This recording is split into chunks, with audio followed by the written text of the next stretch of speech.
Saudações ortopédicas! Sejam bem-vindos novamente aos Ossos do Ofício para mais um bate-papo científico do mais alto nível.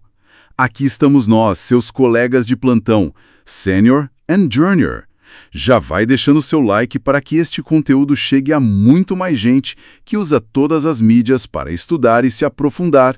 Comente conosco alguma dúvida ou sugestão. Garanto que os moderadores irão ler tudo.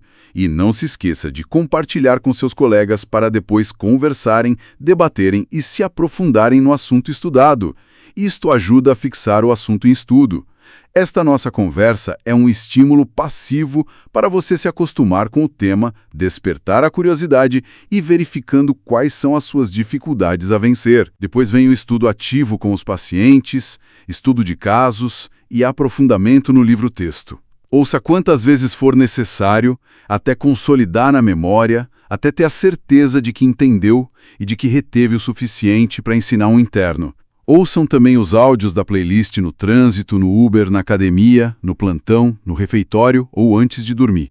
Agora vamos direto ao que interessa. Larga o Instagram, deixa o TikTok, ajusta o fone de ouvido e sem mais nenhuma distração, vamos diretamente para o nosso conversa de hoje, que será displasia fibrosa.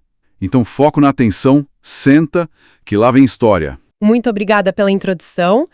E o objetivo da nossa discussão de hoje, que aliás está super alinhada com as diretrizes de 2026 da SBOT e da AEOS, é justamente dissecar a displasia fibrosa. Exato. Para os colegas ortopedistas que estão focados no TEOT ou para o cirurgião sênior de plantão, entender essa doença não é só decorar uma tabela. A gente precisa aprofundar na fisiopatologia, nas minúcias da radiografia e, claro... No manejo cirúrgico, né? Com certeza, o manejo biomecânico cirúrgico do fêmur proximal, aquela deformidade em cajado que todo mundo teme. Certo, vamos desempacotar isso então. Antes de pensar em qualquer implante ou laudo de imagem, quem nos ouve precisa entender onde a falha começa, na biologia celular. E assim, eu gosto de usar uma analogia com a construção civil, sabe? Aham, a planta da casa? Isso. Pensa no momento da mutação no desenvolvimento embrionário como um erro no cimento que chegou na obra. Se esse cimento ruim for usado na fundação, a casa inteira fica comprometida. Mas se ele chegar só no telhado, o estrago é bem menor. Nossa, essa analogia é perfeita, porque bioquimicamente falando, a base molecular da displasia fibrosa é exatamente essa falha estrutural. A gente está falando da mutação do gene GNASS. Lá no cromossomo 20, né? Isso mesmo, cromossomo 20, que é 13.3, especificamente nos códons 201 ou 227. E o grande pulo do gato que sempre cai em prova é o seguinte: por que essa doença não é hereditária? Essa é a dúvida de ouro no ambulatório. O paciente sempre pergunta se vai passar para o filho. E a resposta é não, porque é uma mutação somática pós-zigótica.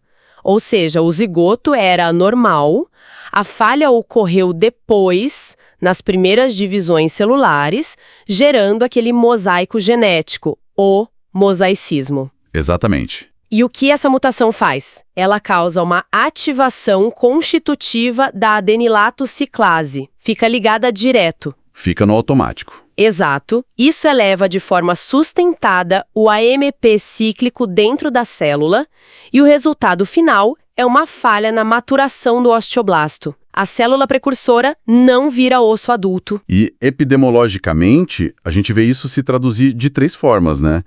A prevalência geral é baixa, tipo 3,6 por milhão, mas representam 5 a 7% dos tumores ósseos benignos. Sim, é uma parcela significativa. E aí nós temos a forma monostótica, que bate uns 70 a 80% dos casos, geralmente num adulto assintomático que acha uma lesão na costela. Temos a poliostótica, uns 20 a 30%, mais pediátrica e ipsilateral. E claro, a síndrome de Makuni-Albright, a famosa SMA. Se conectarmos isso ao quadro geral de uma prova de título, a Makuni-Albright é clássica. É displasia poliostótica associada à puberdade precoce e aquelas manchas café com leite. Mas atenção aos detalhes, colegas. As bordas da mancha. Fundamental. Na SMA, as manchas têm bordas irregulares. É o que chamamos de costa da Califórnia. Se a borda for bem delimitada e regular, a costa do Maine, o raciocínio muda totalmente para neurofibromatose tipo 1. Perfeito. E aqui é onde a coisa fica realmente interessante, porque essa mutação gera uma assinatura no tecido que o patologista vê de longe. Macroscopicamente, a gente abre o osso e parece um tecido borrachudo arenoso. Não tem consistência óssea. Mas e no microscópio? Qual é a pegadinha clássica que a banca do exame adora cobrar? A pegadinha é a histologia patognomônica. Você vai ver trabéculas de osso imaturo, o Oven Bone, com aquele padrão que lembra letras do alfabeto chinês, mergulhadas num estroma muito fibroso. Mas a chave de ouro é o que falta aí. O revestimento. Exatamente. A ausência de revestimento osteoblástico. O famoso osteoblastic rimming não existe na displasia fibrosa. Ah, pera. Mas e se o laudo da biópsia vier dizendo que tem esse revestimento proeminente? Aí o diagnóstico muda na hora. O diferencial vital para o DOT nesse caso é a displasia osteofibrosa, a DOF. Que é outra entidade. Totalmente diferente. A DOF afeta a cortical quase sempre da tíbia ou fíbula em crianças menores de 10 anos. Ela não tem mutação genaz e o principal, ela tem o revestimento osteoblástico e pode ser uma precursora do adamantinoma. O risco oncológico é outro. Nossa, diferença gigante. E já que estamos nas variantes histológicas e a displasia fibrocartilaginosa, a DFC, muito colega acha que achou cartilagem é tumor maligno. É um susto comum, mas a DFC foi reclassificada e confirmada como tendo a mesma mutação genaz. O que ela tem de diferente é a presença de cartilagem e alina madura, e o detalhe que assusta é que apresenta uma ligeira atipia celular. E essa atipia é normal para lesão? Sim, é esperada. Não indica malignidade secundária. O patologista inexperiente pode olhar e gritar condrossarcoma, mas o ortopedista não pode se precipitar. Certo. Entendido o tecido, vamos para a vida real. O paciente chega mancando com uma dor surda de baixa intensidade, e a gente tem que cuidar para não haver uma solução de continuidade. Sem contar que, naqueles casos de SMA, tem a questão do FGF23 altíssimo. O que joga o fósforo no ralo, né? Exato, gera fosfatúria. Aí o paciente já tem um osso displásico e ainda desenvolve uma osteomalácia sobreposta. É um desastre mecânico e metabólico. O que é fascinante aqui é como isso tudo aparece na imagem. Para quem nos ouve, fechem os olhos e visualizem. O raio-x padrão mostra uma lesão intramedular, bem cêntrica, elíptica, mas com aquele aspecto translúcido, homogêneo, o clássico vidro fosco. Ground glass. Isso.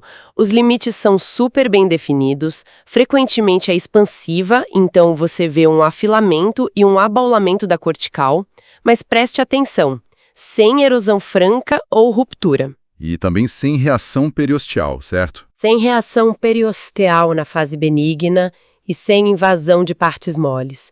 E claro, se for no fêmur proximal, as microfraturas repetitivas geram a deformidade em varo. O ângulo colo-diáfise cai para menos de 90 graus e a gente tem o sinal do cajado de pastor. Que é assustador no raio-x. Aí a gente pede a tomografia para confirmar essa extensão na cortical e fazer o planejamento tridimensional. E na TC daquela variante fibrocartilaginosa, dá para ver umas calcificações em flocos de algodão. Marcando as ilhotas de cartilagem, exato. Agora, a grande armadilha da imagem, a ressonância magnética. Porque a maioria dos tumores líticos brilha muito em T2, né? Ficam hiperintensos por causa da água. Mas a displasia fibrosa é a grande exceção. O T1 dela é intermediário ou hipointenso. Mas o T2, e anotem isso, o T2 é variável, porém consistentemente hipointenso.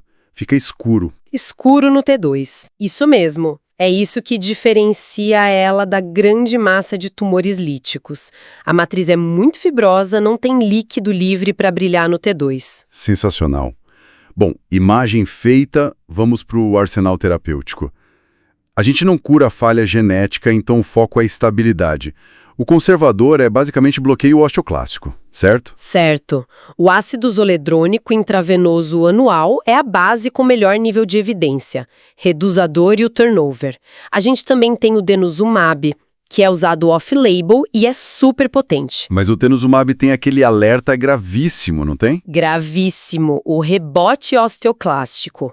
Se você suspende o denosumab abruptamente sem fazer uma transição prévia com bisfosfonatos como o alendronato ou zoledronato e nunca o risedronato, frise-se bem, ocorre uma hipercalcemia severa e fraturas em massa. Bom, então, o que tudo isso significa na prática, lá na sala de cirurgia?